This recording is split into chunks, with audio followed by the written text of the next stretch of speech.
We had started realism last week.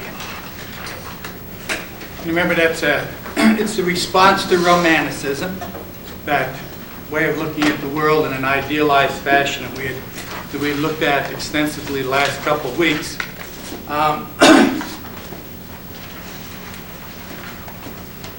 Things just aren't things aren't good enough in the world to promote optimism, and so realism starts to come in. And you have that usual thing of the second generation of writers rebelling against the way writing had been done before. We'll also be looking at a period when we look at Hemingway, when realism is starting to turn towards naturalism, starting to turn towards the idea that things are just so bleak, nothing can be done about them, and the whole thing is just a trap and a cruel game.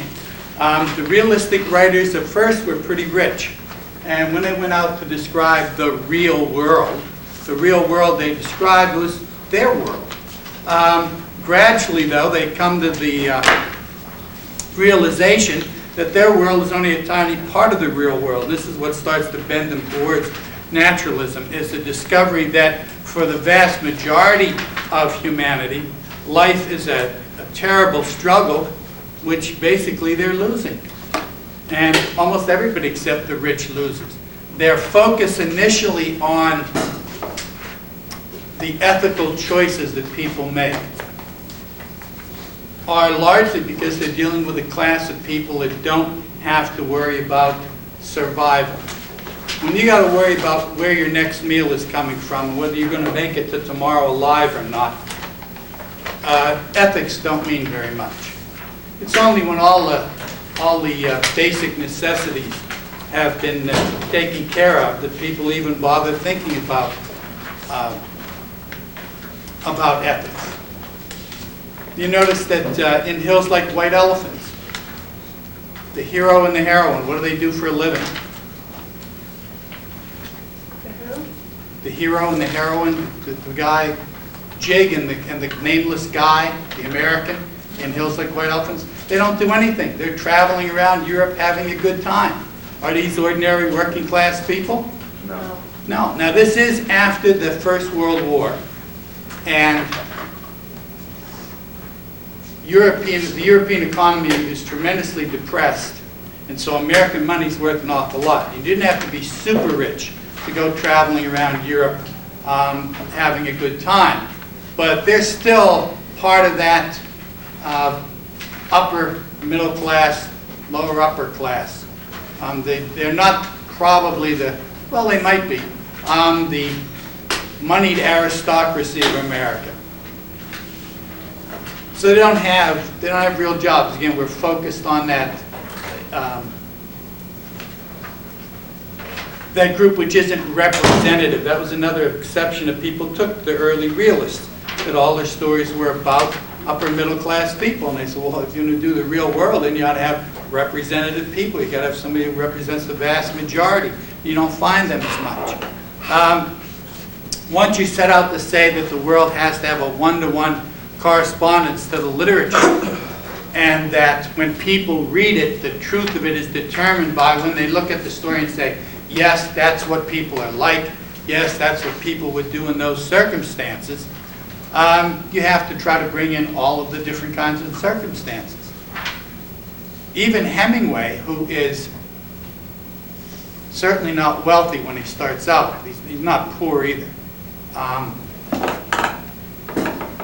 His father was a doctor. They lived in the suburbs of Chicago. So they were fairly well-to-do. They didn't live in a mansion, but they weren't poor either. Even Hemingway tends to deal with people out of his own class that he recognizes. A few ordinary people appear in The Sun Also Rises, but for the most part, they're the spoiled sons of the rich. They care about, and this is left over from the 19th century Victorianism, they care about what people think. There's a pretty strict social code that people don't break. Hemingway's part of the generation that starts to break that code right and left. but they've gone overseas to do it. One of the things they're looking for, I think I mentioned last week too, is a slice of life. One instant in the process of human nature. And their stories are scientific in that they're supposed to represent demonstration experiments. If you took this kind of people, you put them in this circumstances, this is the way that they would respond. They don't do their whole life story. You notice how little we actually know about Jig and the American and her boyfriends. Do we know where in America they come from? No. Do we know what their parents do for a living to give them enough money? No idea. We don't even know how it was that they decided to go to Europe and just travel around. We don't know where they went to high school. We know almost nothing about them. And the reason for that is we're not looking at their whole life story. We're looking at a slice of life. And what the realist tries to do is to find a crucial moment when all of these facets of human nature will come into play. It's usually at crossroads, and there's usually an important ethical decision that has to be made. Part of the idea is that under stressful circumstances, human nature becomes most clear. Another thing which you'll see leads to naturalism, because generally when you put people under stress, do they act their best or their worst? Their worst. Usually they act their worst. Occasionally, people will rise to the occasion to really become the heroes that Romanticism says we all are. But most of the time, people don't rise to the occasion. They do worse the more stress they're under. And they're under an enormous amount of stress. One of the things of the Hemingway Code, both the short story, of course, and the novel that we're looking at are by Hemingway, because he's really the best of the realists. But part of the Hemingway Code is grace under pressure, that you don't crack. That everybody, as you'll see when we look at The Sun Also Rises, is under enormous pressure, because we're all going to die. You can't change any of that. All you can do is to meet it with what the British would call a stiff upper lip. That you don't, you're not ground down by it. It's funny for realism, which doesn't believe in heroism, because real people, the realists felt, weren't heroic. Most of the time, people barely rise to the level of victim. Nevertheless, Hemingway believes in a kind of heroism. It's not the heroism that wins. It's not the heroism where good stands up against evil. It's simply somebody who's beaten and continues to struggle in a hopelessly lost cause. They go on. That's what makes them heroic. So we're looking at this little slice of life, a little moment in time, usually a moment under pressure. Now when they try to truthfully describe this moment, they have to go for what they call verisimilitude. And verisimilitude is the seemingness of truth. In other words, real truth is often stranger than fiction is. The kind of stuff you would only believe happens in stories sometimes happens in real life. Occasionally somebody does take the last quarter they have and buy a lottery ticket and win. And it solves all their financial problems. But if you had a story where a person is struggling to find enough food to eat and they have no place to live and things have just gotten worse for them day after day, and then they buy a lottery ticket and win, what would you say about that story? It's not much of a story. It's not much of a story. That doesn't really happen. It's called Deus Ex Machina, God in a machine, and it comes out of the Greek plays. Whenever the Greek dramatists got things so tangled up that they couldn't reasonably untangle them, a god comes down and is lowered onto the stage and straightens everything out. Well, that's what this is. You've got somebody in a hopeless situation, and then you have this miracle occur. Now, the realists don't believe in miracles. And most of us require stuff to be at least plausible. You might have them win the lottery if somewhere early in the story you had people fixing the lottery. So it's going to come out a certain way. And this guy just happens to get in behind in line in line behind the people who are going to buy the lottery ticket, and he buys the same number. That's a coincidence, but we could accept that as being plausible. He just wins out of nowhere. A while ago, all years tend to blur together after a while. A woman skydiver's chute didn't open. She fell 10,000 feet. And all she did was sprain her ankle. Got up and walked away from it. Well, if you put that in a story, a skydiver's chute doesn't open, they plummet 10,000 feet and walk away from it, what would everybody say about the story? It's a lie. It's a lie. That couldn't possibly happen. What was she, the Superwoman? How could, this doesn't occur in real life. In fact, it doesn't occur in real life. And what the realist, though, has to do is to limit themselves.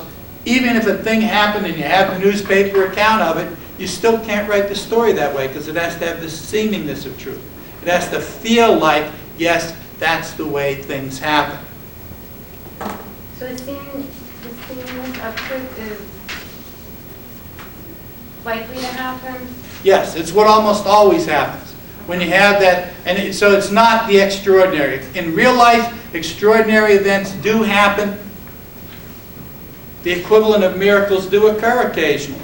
But you can't put them in a realistic story. As soon as you do, people say, that's not the way things work. And then your story rings false. And of course, the author wants it to seem as true to life, especially as true to life about human nature, as they can get it.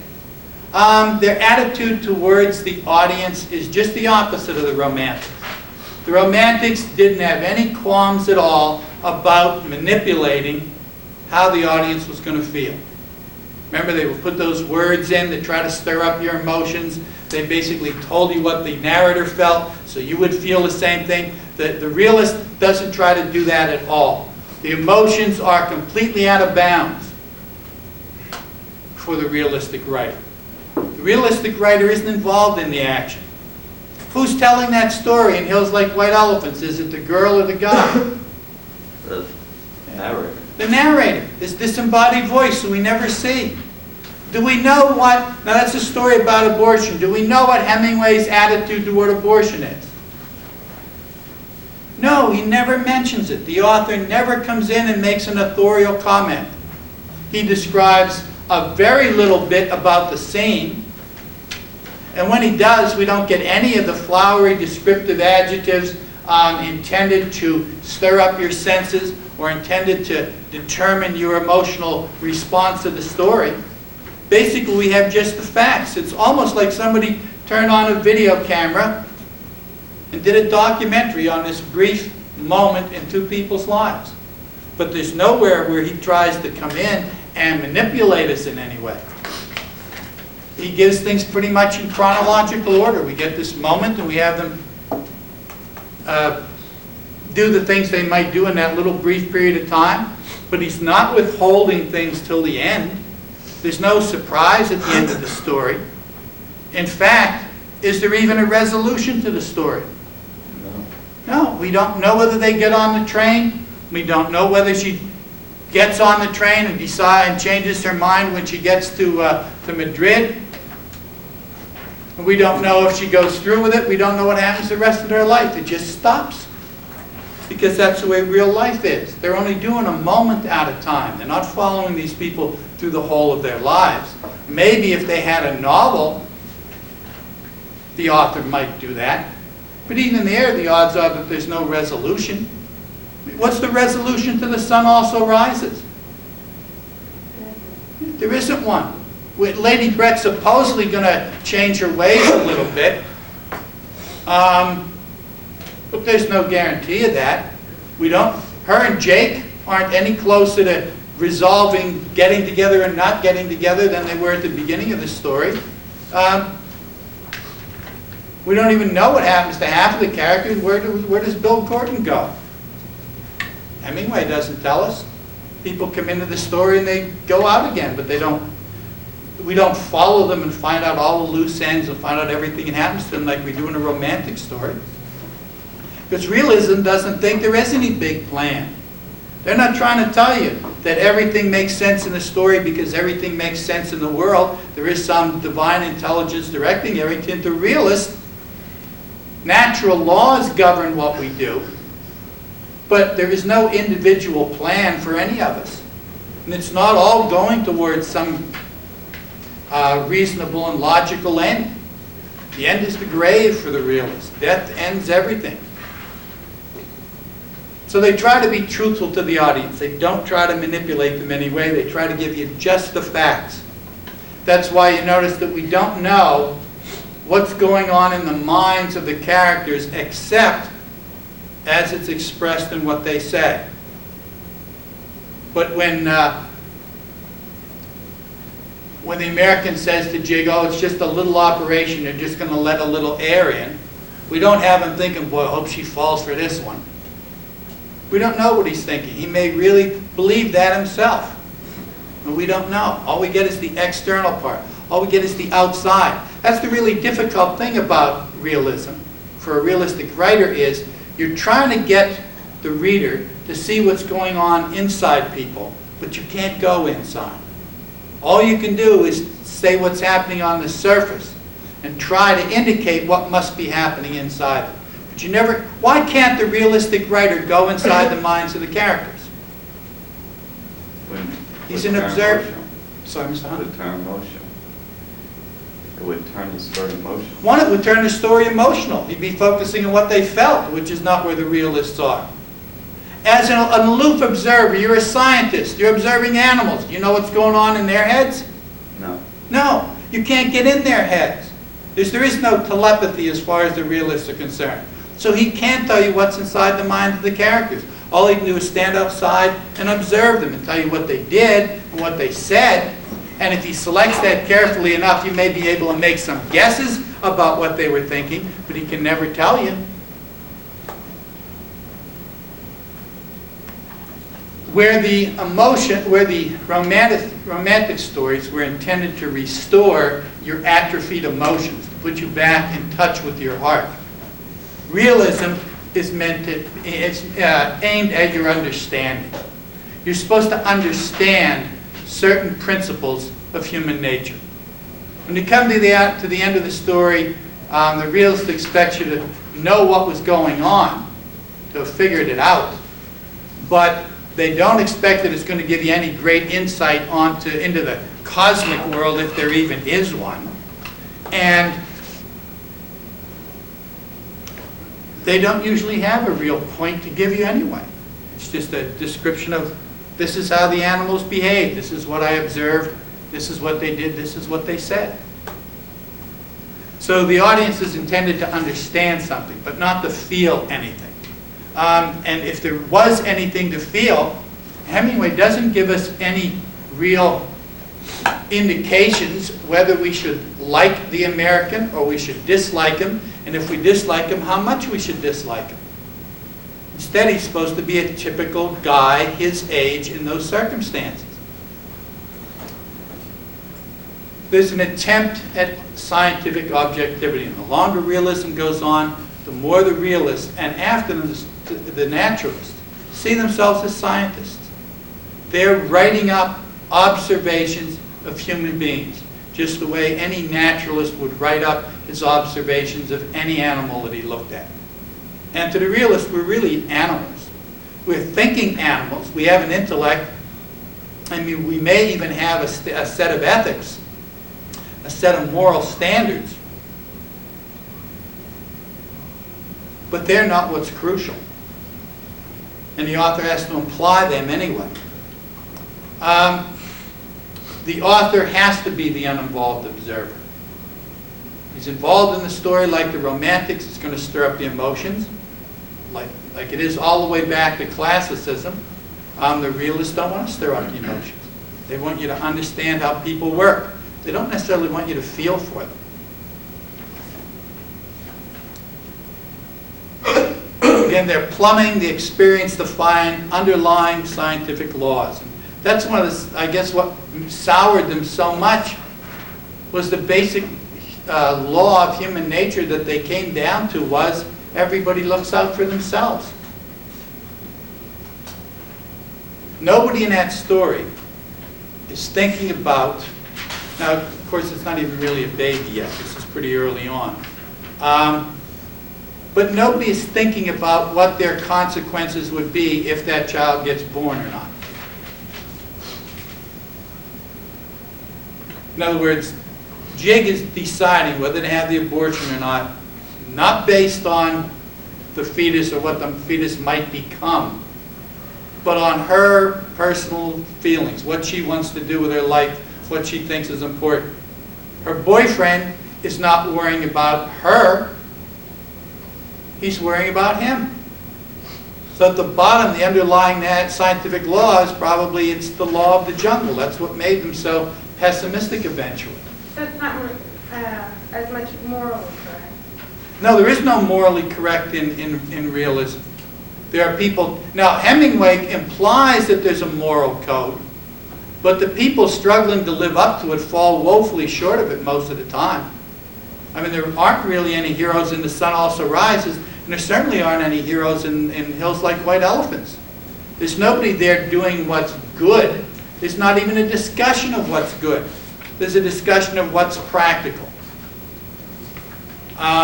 They're really dealing with some practical problems, and there are serious problems in that story. Remember that he sets the story in Spain. Does it have to occur in Spain? No.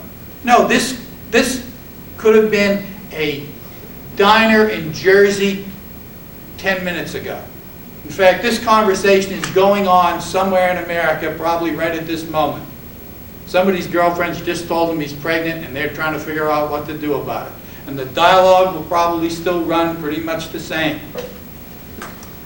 The reason he sets it in Spain, it's 1920s. So abortion was illegal even in America. But it's doubly illegal in Spain. Why? It's a Roman Catholic country. So there's not only is the state against it, but religion, which dominates Spanish culture, is also against it. So there's only one place. When you go to get an abortion in this story, where will she go? To some sterile hospital with a guy who does nothing else? That's his main practice? No, who will she go to? Underground. She'll have an underground abortion. The doctor probably isn't even a doctor. If he is a doctor, he's probably lost his license. He's almost certainly a drunk. The conditions will be unsterile. It won't even be as sterile as a doctor's office. And it may even not even be a doctor or a guy. It may be a midwife. And the instrument may not be a surgical instrument. It may be a knitting needle. Her chances of coming out of this alive are 50-50 at best. So when this isn't just a matter of moral choices here, it's a matter of life and death. She goes and has that abortion. She's got to put her life on the line.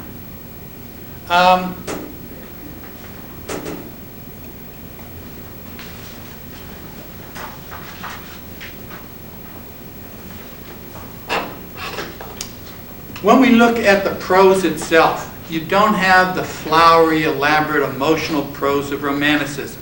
Instead, you have simple, direct, reportorial prose, the prose of reporters. How is the prose of, well, you remember, we read the Black Cat, we read the Signal Man. Does that read like a newspaper? No. No. No. What's the difference between them? The author directs you in your emotions. He Emotions thinks are in it. The author is telling you how to feel. It's flowery and elaborate. A newspaper simply tells you the facts. In fact, a good newspaper story is supposed to have who, what, when, where, and how in the first paragraph. And then each one of those is supposed to be developed in a subsequent but short paragraph so that if necessary, the editor can just cut the last part off or just cut the last part of each paragraph off to make the story fit. It's supposed to be just the facts. Does the reporter tell you how he felt about the fire that he covered? No. No.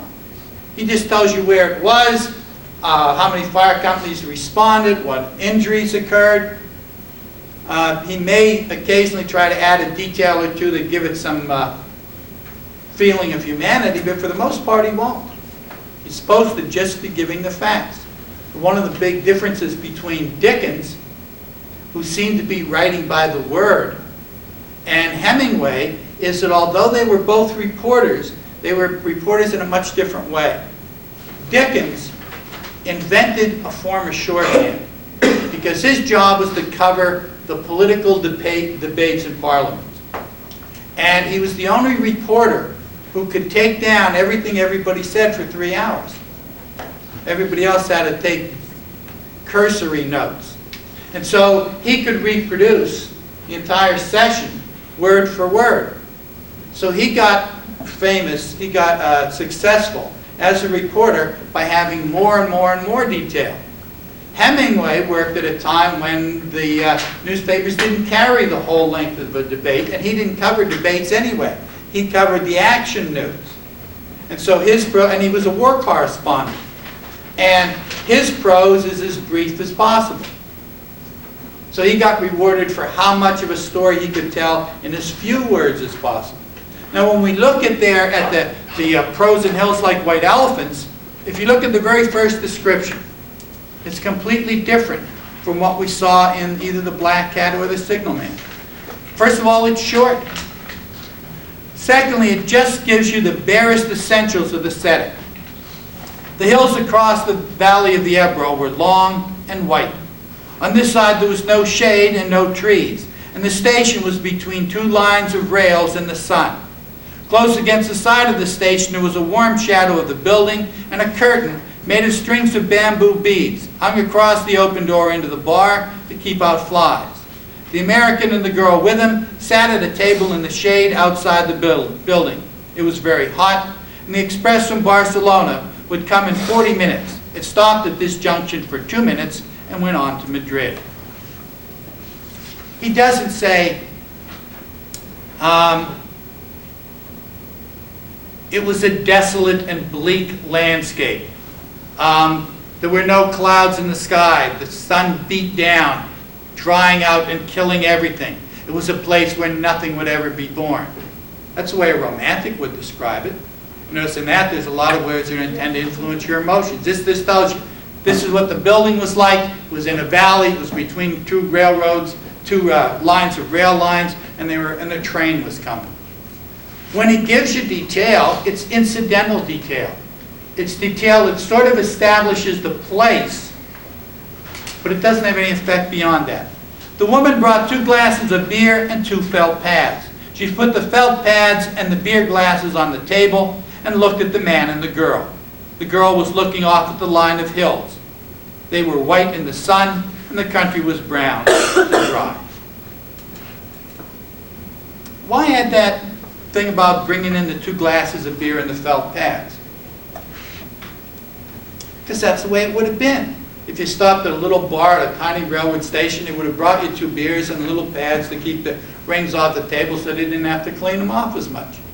It would have been 9 times out of 10 in that kind of bar, that's exactly what would have been done. So it adds to the realism of it. It makes it more recognizable as something that occurs in real life, but the details aren't essential beyond that. The 2 glasses of beer are not symbolic. It's what 2 young Americans traveling in Spain on a hot day would probably have ordered. When we get to Hills Like White Elephants, some of the drinks have a little bit more symbolic significance, but in this story they don't. It's just simply a detail. So the prose is not lengthy. The words are basically pretty simple. Where you have any kind of romantic description at all, any kind of imaginative description, you notice it's done by the characters. The girl is kind of literary. She says clever things. Of course, everybody is supposed to say clever things. One of the things that makes Hemingway significant is he was a writer who captured the essence of his generation and to some extent determined the behavior of an awful lot of people of that generation because of what they read. When Hemingway writes about the lost generation, a whole lot of people in America said, young people, said, that's us. And a whole lot of other young people who didn't know who they were said, that's who we must be. And they saw themselves as a lost generation, even if they hadn't before that. And Hemingway gave them a code. He gave them a way to behave. every generation has one writer that gets the essence of what that generation is. And if the book comes out contemporary with that generation, it will shape the way they're supposed to be. Sometimes the book doesn't come out until 10 years later. And then it's seen as a great understanding of a generation, but it doesn't shape the generation. For example, Holden Caulfield. Does anybody know what he's the character in? Catcher in the Rye. That's the end of the 50s, beginning of the 60s, when young people had rejected the established and conformist society they were in, but they didn't have anything to become in place of it. In other words, the hippies hadn't started yet. Everybody felt something's wrong, I don't belong in this world the way it is, but they didn't have any shape for that rebellion. And so it was just kind of a kind of sulky, adolescent crankiness. That's all you really get. When you read Holden, if you read Holden Caulfield in 1960, say, or 1964, and you were 17, Holden Caulfield seemed like an intellectual hero. If you read it when you were 30, you thought he was ridiculous. But he's he captures a generation. Hemingway does the same thing for his generation, for that lost generation. Those little details, again, it's the importance of surface detail is that it establishes reality. It shows you things the way they are. Commonplace actions, you notice that they don't do anything unusual while they're waiting for that train. There's no tears, there's no screaming, there's nobody running up and down. She doesn't throw herself onto the tracks because she doesn't know what to do. He doesn't get drunk and start a fight in the bar. It's just ordinary things that happen. It could have been anywhere. Nothing extraordinary goes on because they're aiming for ordinary life. Lack of plot and closure already looked on because life hasn't got any. If you overheard the conversation of a couple like this in a diner, would you get to follow them home or follow them out of there to find out where they went? No. First of all, now you get arrested for stalking. But even in Hemingway's day, you would have overheard that conversation, and that was the last. You never found out how it came out.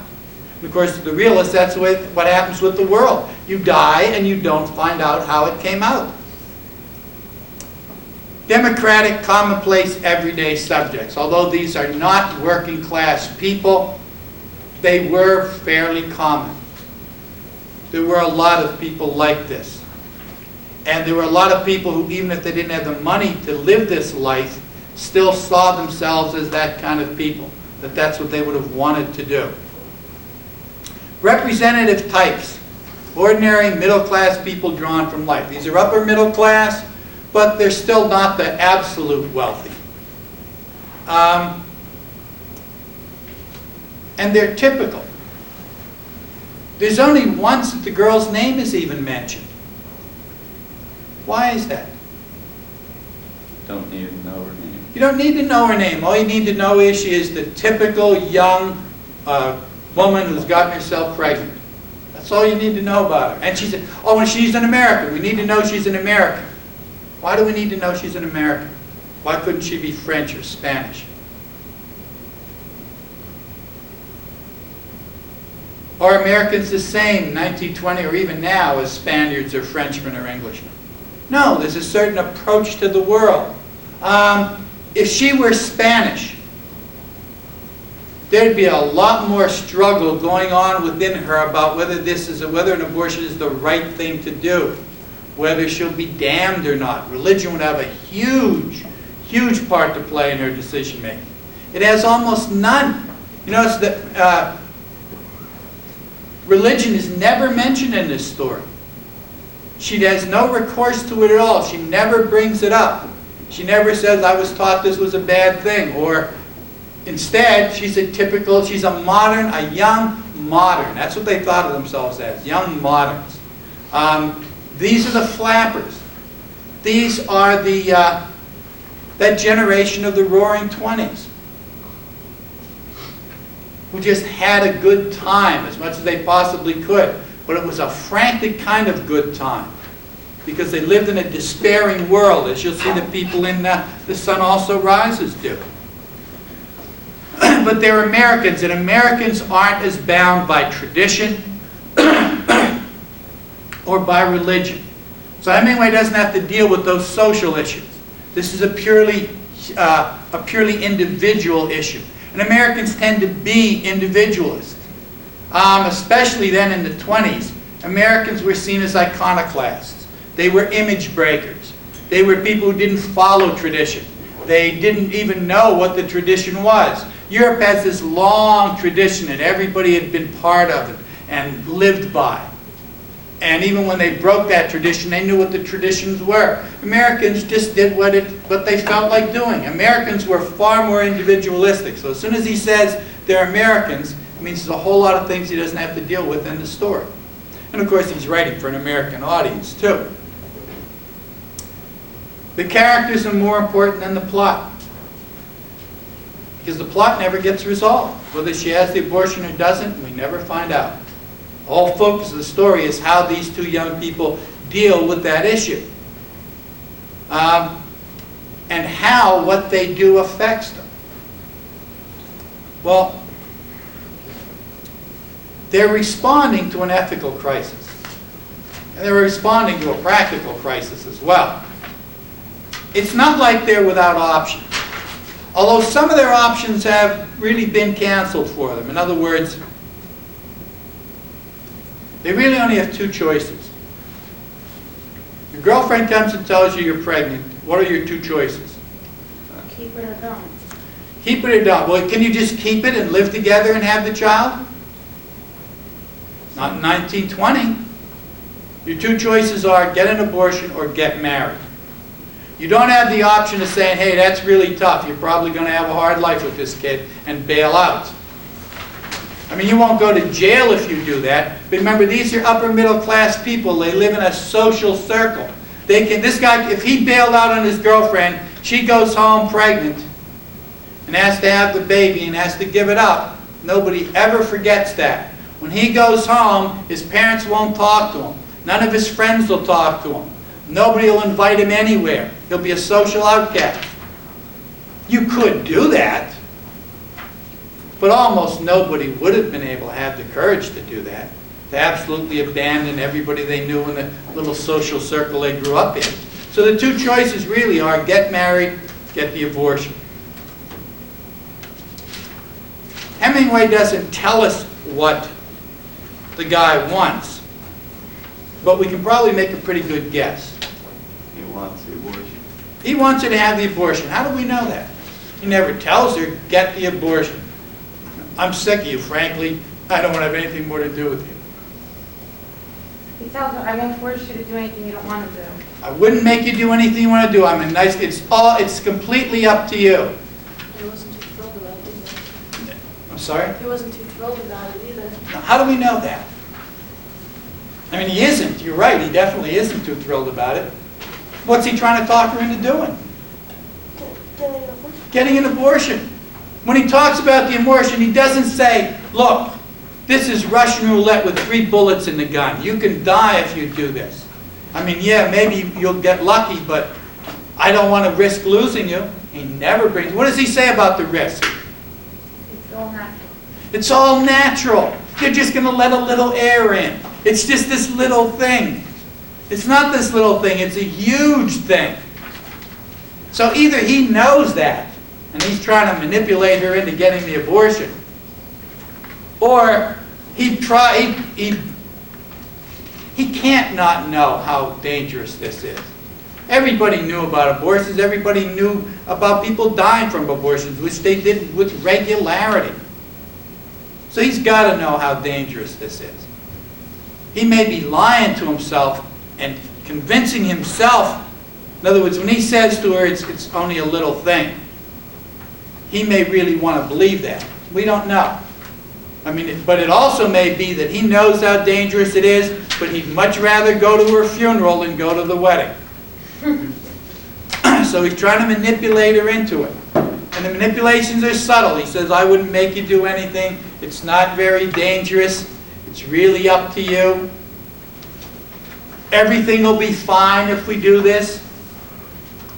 When she says that the hills, which are white, look like white elephants. Anybody know what a white elephant is? You ever heard of a white elephant sale? It's something, it's like those Christmas presents you get that are so ugly you would never wear them.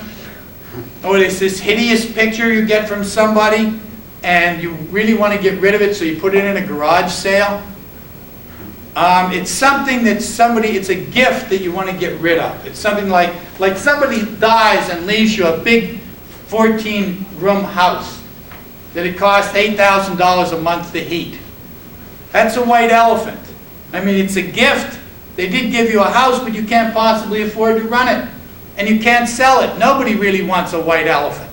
So when you have a white elephant sale, people take their stuff there, and then maybe it gets sold. If it doesn't, it gets thrown away. But either way, they're rid of it. So what's the white elephant in this story? The baby. The baby. It's a gift, but nobody wants it. It's got a huge upkeep. What's their life been like prior to her getting pregnant? Probably happy. They're having a good time. They're traveling around. They're on vacation. Remember, their suitcase is marked with the places they've spent the night. Why does he say the night rather than they've spent a few days? Assume they have sex. Assumes they have sex. This is 1920s. These are two young people traveling around, having a great time, making love as often as possible as anybody with any sense at that age would do.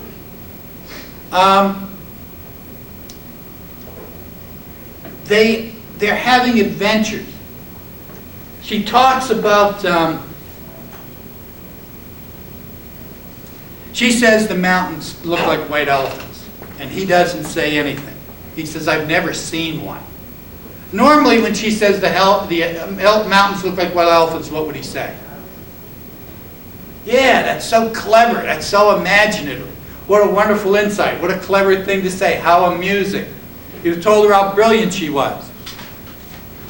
After all, he does want to make sure that they're going to sleep together that night. If he says that's the dumbest thing I ever heard, he'll be lucky if he doesn't have to get his own room.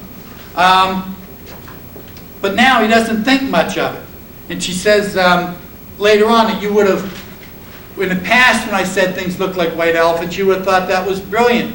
But now you didn't even like it. And he says, well, it's not that. I just have so much on my mind. Once this thing is settled, so what's he really saying to her? I'll like you again. I'll think you're brilliant again. I'll tell you how clever you are once we get this settled, which means once you decide to have the abortion. Then he asks her if she wants a more exotic drink than the beer, an Easter Toro. Then he asks her how she wants it. It tastes like licorice, the girl said, and put the glass down. That's the way with everything. Yes, said the girl, everything tastes of licorice, especially all the things you've waited for so long, like absinthe. Absinthe comes back again and the sun also rises. It was an addictive liquor. It had recently been outlawed in France because it was addictive. So, well, why is it so romantic? Well, the taste isn't, you think it's going to taste wonderful because it's this dangerous, it's a drug. You're going to go take a drug. You can't get absinthe in America. You've got to go to France or Spain to get it. And so one of the things they were going to do when they went over there, it's like people in the early 60s when having a joint could get you sent to prison for 10 years. Sometimes people went to Holland where marijuana was illegal just to smoke marijuana. That's what they've done with absinthe. One of the things they want to do when they get to Europe is they want to try this dangerous addictive liquor. Now you don't get addicted in one drink of it, but you could technically. So it's an adventure for them. So you're going to have this adventure when you go there. You think it's going to be wonderful.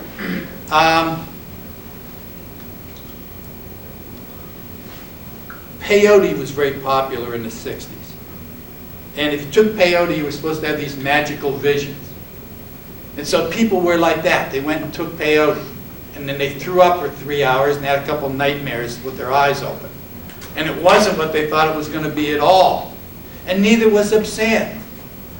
In fact, you're almost back to that thing of realism and romanticism again. The romantic ideal of this dangerous drug, and you take it, it's going to be this wonderful adventure. Is that the way things work out in life? No. No. Almost everything you look forward to, and this is what she's saying, almost everything you look forward to that you think is going to be magical won't turn out that way.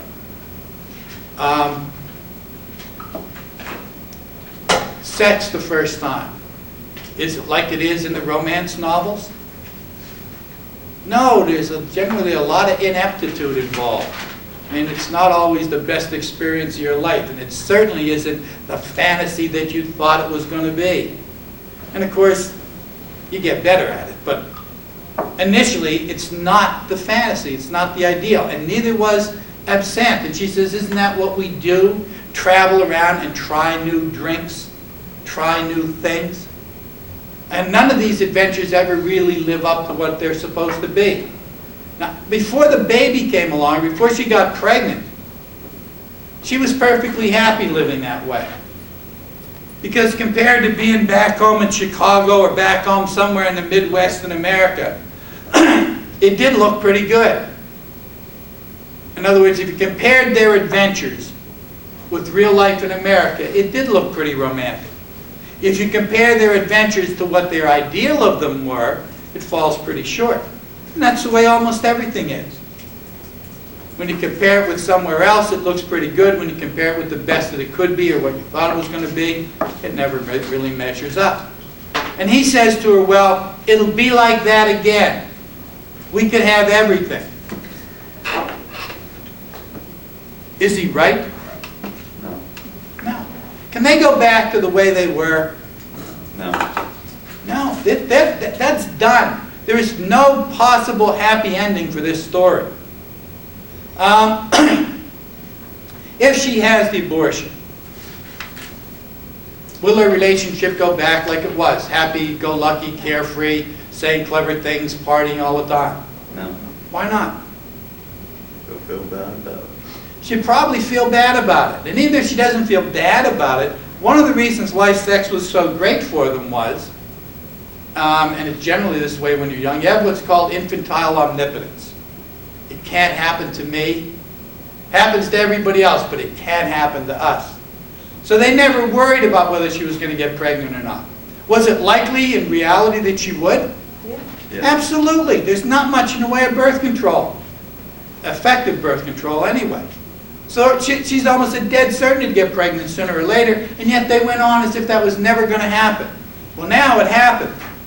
So every time that they go to bed together, she's going to be thinking, this is really good, but I hope I don't get pregnant. And he's going to be thinking, this is really good. Oh man, what if she gets pregnant again? Am I going to be able to talk her into another abortion? I don't think so. It's marriage the next time.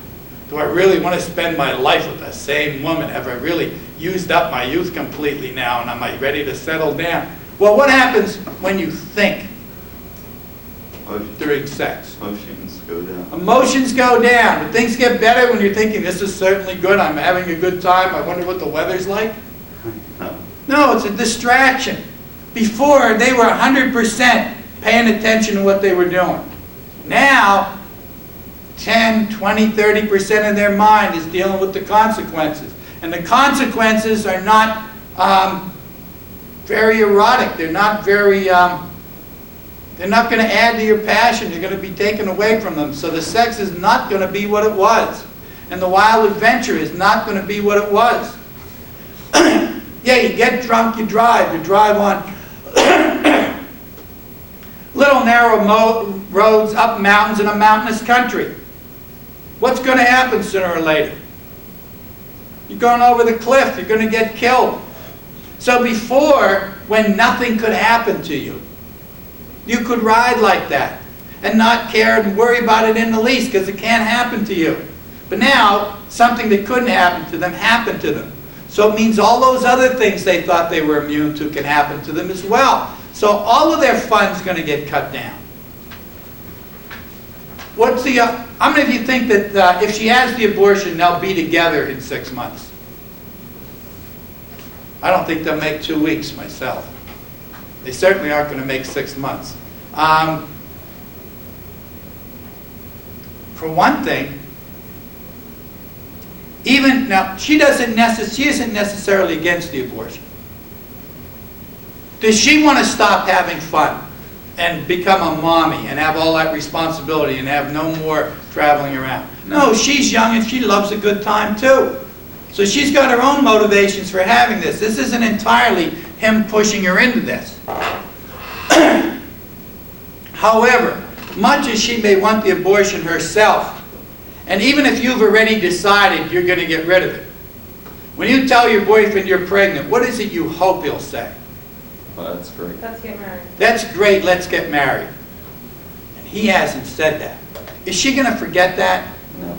No. This relationship is doomed. Because no matter how nice he is to her after that, she's going to remember, you wanted me to risk my life, so rather than marry me. The relationship's doomed. Well, how about if they don't have the abortion? How about if they have the baby and they get married and they go back to America and he gets a job and he's probably pretty well educated and they make a success of it? Will they live happily ever after? No, why not? He's going to be resentful. This is he was not finished having fun yet. Generally, guys don't finish having fun until they're about 90, 95. Then they're ready to settle down. But not 20, 22, 25. This guy had a lot of drinking and partying to do still. And it's all going to be left undone.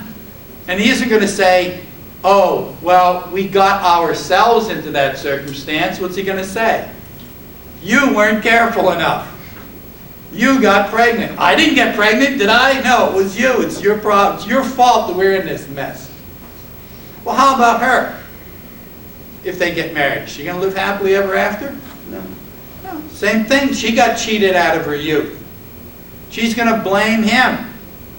And she's going to know that although they got married, that wasn't his first response. They were on the way to Madrid. Now, if they get married, it's because he doesn't get on the train with her. He says, no, look, this is too dangerous. Let's get married instead. But it's too late to do that. He had to do that when she said, I'm pregnant. He had to say, that's great, let's get married. If this was a romantic story, that's what would have happened. And they'd have lived happily ever after, and the child would have been a genius, and they'd have been so happy with it, and the whole rest of their lives would have been wonderful. But he misses that opportunity. He apparently didn't say that. Is that realistic? No. You're 20 years old, your girlfriend tells you you're pregnant. Is your response going to be, all right? No. No. Maybe you're going to force a smile, but you'll be lucky if it even looks like more than a grimace. And so everything is doomed for them. There's no happy ending to this story. Now, that's why Hemingway, one of the reasons why Hemingway doesn't tell us, of course, it came out, is because he's a realist, and he doesn't need to tell you the end, but he doesn't need to tell you the end. You know there's no happy ending to this thing. There's no way that they're going to get together and live happily ever after, no matter what it is they do. Another reason that we know, and this is why where the surface details comes in. The train is about to come. They sort of had this argument. She walks away from them.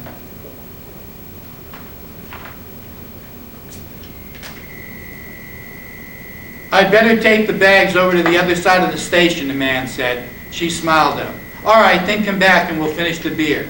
He picked up the 2 heavy bags and carried them around the station to the other tracks. He looked up the tracks but could not see the train. Coming back, he walked through the bar room where people waiting for the train were drinking. He drank an anise at the bar and looked at the people. They were all waiting reasonably for the train. He went out through the bead curtain.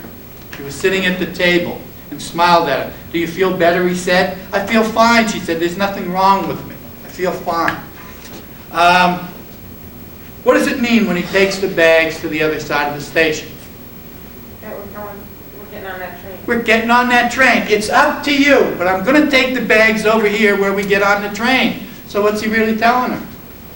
We're going on the train. Make whatever decision you want, but I want you to get on that train.